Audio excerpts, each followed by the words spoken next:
Hi there everyone, I'm Scott Hartzman, Technical Director for EverQuest II.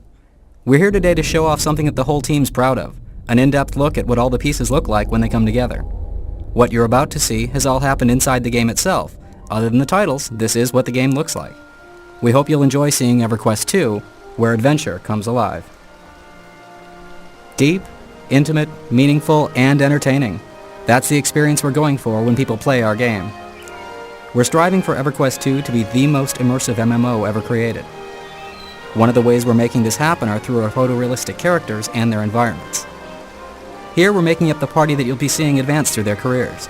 With millions of possible combinations, you really can make yourself a unique-looking character. In addition, we have 16 races and 24 classes to choose from, and any combination goes. That's not quite as simple as it sounds.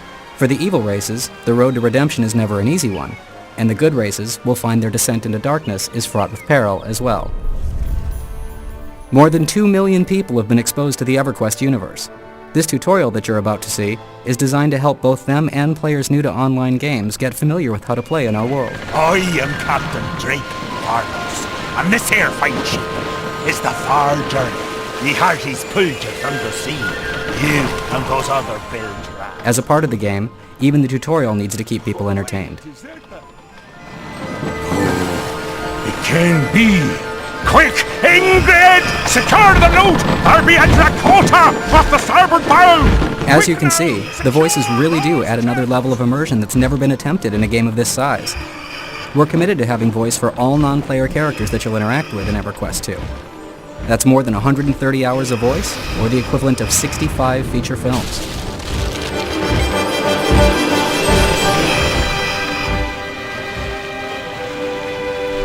Set 500 years in the future of EverQuest Live, our Norath exists as a parallel online universe to the original. A cataclysm is struck, the world has been shattered, and the populace has been split between Kinos and Freeport, the bastions of good and evil. Here you're seeing Freeport.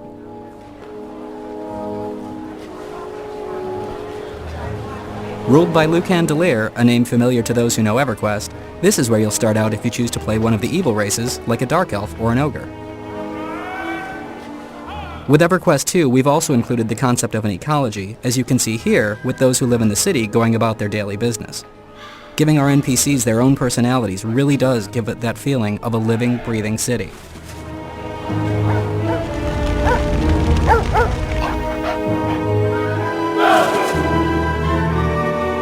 Will you take what is yours? Will you forge your destiny through might?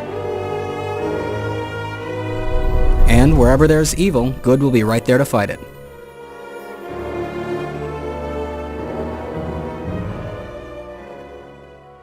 Welcome to Kinos, the city of good ruled by Antonia Bale, a far-off descendant of the noble Bale family from EverQuest.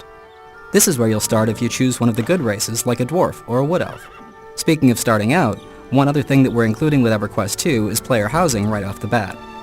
Throughout characters' careers, there are a large variety of housing options, from inn or apartment-style living, all the way up to distinctive guild houses, which come with a large amount of prestige. As players gain status by completing quests, they might just find themselves gaining reputation with the locals. What you've done in the world will affect how different NPCs react to you. A low-level enemy having heard of you may cower in your presence, or perhaps the townsfolk might just seek you out for your renowned orc-slaying abilities.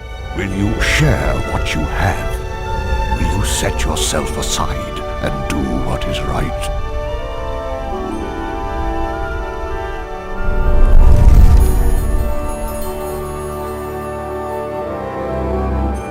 Well, those characters that we created a couple minutes ago, they're all grouped up and they're ready to go.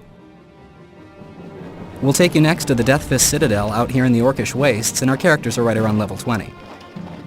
There are 4 adventuring archetypes in the game: warrior, mage, priest, and scout. Over time, as your character grows up, you make choices and undertake quests along the path that let you determine what your final profession will be. For example, if you start out as a priest, someday you might choose to become a holy Templar or a powerful Fury. If there's one thing that EverQuest II has plenty of, it's choices.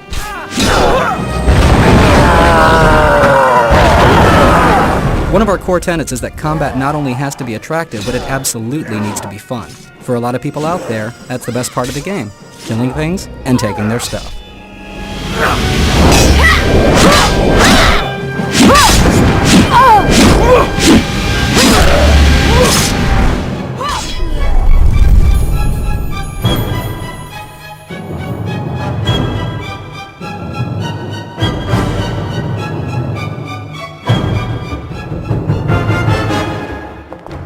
So our party gains a few levels and heads over to the Obelisk of Lost Souls. Welcome,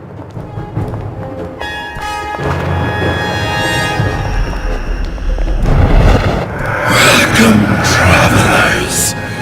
You are destined to a vengeance so far from your own lands, so far from your own world. The Shadowed Men you'll see here at the start of this scene, as well as the Nightbloods, are just a couple of the more than 160 unique creatures you'll encounter in the game. Behind the scenes, our combat system hosts an advanced tactical encounter AI that we call Encounter Brains. Since all fun games also need to be challenging, our NPCs have been taught how to use group tactics all of their own.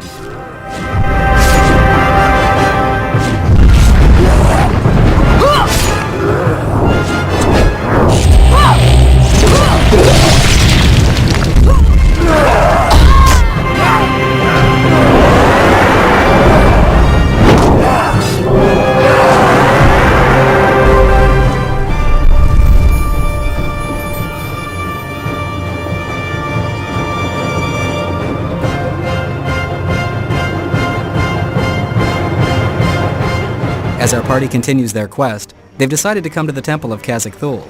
That's another name that should be familiar to fans of EverQuest, but just because you've played EverQuest, don't think you already know what's in store. In the past 500 years, everything's changed. Our party arrives in an instanced area for their own epic encounter. Instancing some of these encounters gives you more exciting battles to fight. It's just you and your friends against whatever's inside with no help or hindrance from anyone else. Something's obviously got the native lizard men scared off, and that would be Venicor, the dragon.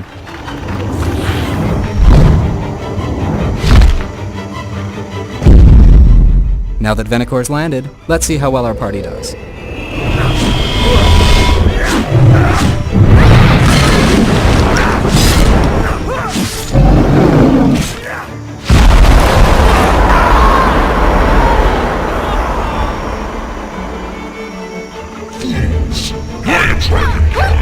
No other god remains to you. The silent pantheon testifies to this. You are alone.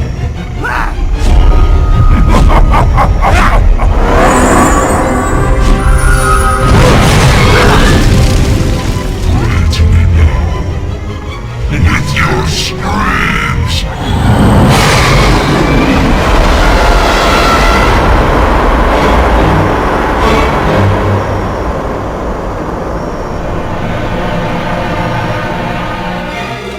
Ah well, maybe you can do better. We look forward to seeing you in EverQuest II, where adventure comes alive.